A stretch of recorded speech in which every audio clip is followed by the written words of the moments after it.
Après 24 heures de garde à vue, le chauffeur de car a commencé à parler.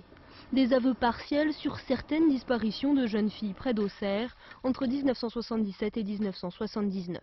Elles étaient 7, handicapées mentales et fréquentaient le même établissement spécialisé.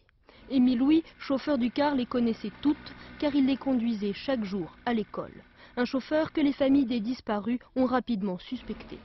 Le chauffeur du car, on le dit depuis le début, tout tourne autour de lui. Nous avons des disparus qui l'ont vu pour la dernière fois.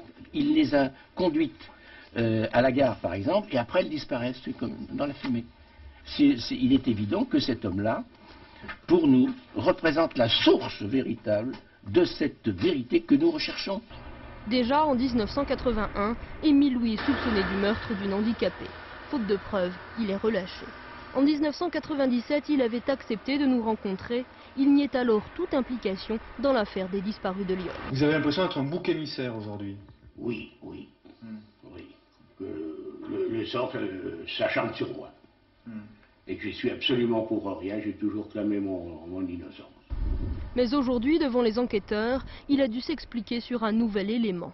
La découverte ici, à son domicile, d'une malle remplie de vêtements de jeunes filles. Des vêtements reconnus formellement par certains parents des disparus. Des tests ADN ont également été effectués. C'est pour toutes ces raisons que la garde à vue vient d'être prolongée de 24 heures.